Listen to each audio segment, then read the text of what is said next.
The Jungle by Upton Sinclair. To the Working Men of America. Chapter 1. It was 4 o'clock when the ceremony was over and the carriages began to arrive. There had been a crowd following all the way, owing to the exuberance of Maria Brzezinska's. The occasion rested heavily upon Maria's broad shoulders. It was her task to see that all things went in due form and after the best home traditions.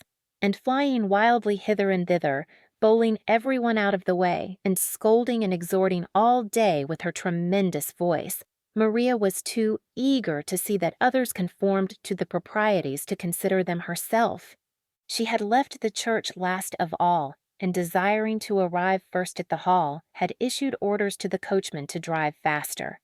When that personage had developed a will of his own in the matter, Maria had flung up the window of the carriage, and leaning out, proceeded to tell him her opinion of him, first in Lithuanian, which he did not understand, and then in Polish, which he did. Having the advantage of her in altitude, the driver had stood his ground and even ventured to attempt to speak, and the result had been a furious altercation, which, continuing all the way down Ashland Avenue, had added a new swarm of urchins to the cortege at each side street for half a mile. This was unfortunate, for already there was a throng before the door. The music had started up, and half a block away you could hear the dull broom-broom of a cello with the squeaking of two fiddles which vied with each other in intricate and altitudinous gymnastics.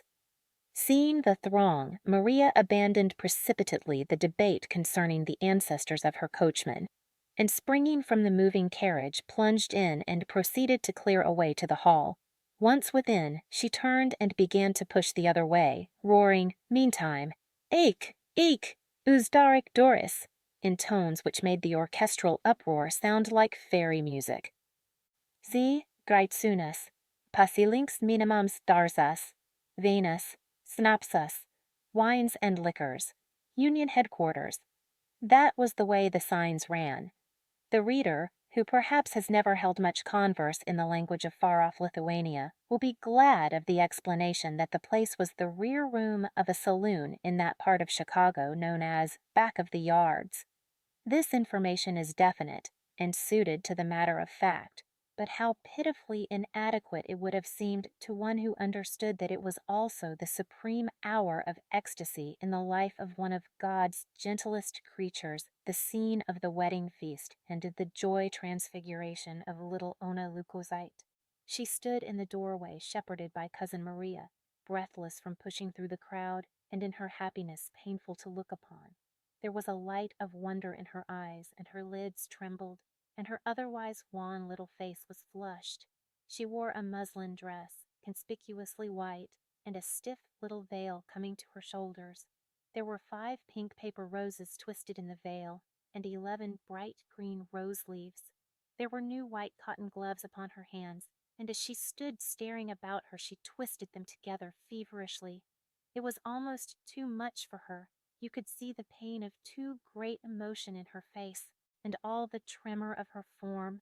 She was so young, not quite 16, and small for her age, a mere child, and she had just been married, and married to Jurgis, one of all men, to Jurgis Rudkus, he with the white flower in the buttonhole of his new black suit, he with the mighty shoulders and the giant hands. One pronounced Jurgis. Ona was blue-eyed and fair, while Jurgis had great black eyes with beetling brows and thick black hair that curled in waves about his ears. In short, they were one of those incongruous and impossible married couples with which Mother Nature so often wills to confound all prophets, before and after. Jurgis could take up a 250-pound quarter of beef and carry it into a car without a stagger or even a thought. And now he stood in a far corner, frightened as a hunted animal, and obliged to moisten his lips with his tongue each time before he could answer the congratulations of his friends. Gradually there was effected a separation between the spectators and the guests, a separation at least sufficiently complete for working purposes. There was no time during the festivities which ensued when there were not groups of onlookers in the doorways and the corners, and if any one of these onlookers came sufficiently close or looked sufficiently hungry, a chair was offered him, and he was invited to the feast. It was one of the laws of the Veselia that no one goes hungry, and while a rule made in the forests of Lithuania is hard to apply in the stockyards district of Chicago, with its 250,000 inhabitants, still they did their best, and the children who ran in from the street and even the dogs went out again happier. A charming informality was one of the characteristics of this celebration. The men wore their hats, or if they wished, they took them off, and their coats with them. They ate when and where they pleased, and moved as often as they pleased. There were to be speeches and singing, but no one had to listen who did not care to. If he wished, meantime, to speak or sing himself, he was perfectly free. The resulting medley of sound distracted no one, save possibly alone the babies, of which there were present a number equal to the total possessed by all the guests invited. There was no other place for the babies to be, and so part of the preparations for the evening consisted of a collection of cribs and carriages in one corner. In these the babies slept, 3 or 4 together, or wakened together, as the case might be. Those who were still older and could reach the tables marched about munching contentedly at meat bones and bologna sausages.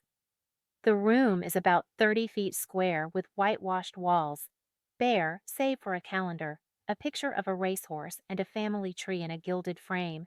To the right there is a door from the saloon, with a few loafers in the doorway, and in the corner beyond it a bar, with a presiding genius clad in soiled white, with waxed black mustaches and a carefully oiled curl plastered against one side of his forehead. In the opposite corner are 2 tables, filling a third of the room and laden with dishes and cold viands, which a few of the hungrier guests are already munching. At the head, where sits the bride, is a snow-white cake with an Eiffel Tower of constructed decoration, with sugar roses and 2 angels upon it, and a generous sprinkling of pink and green and yellow candies.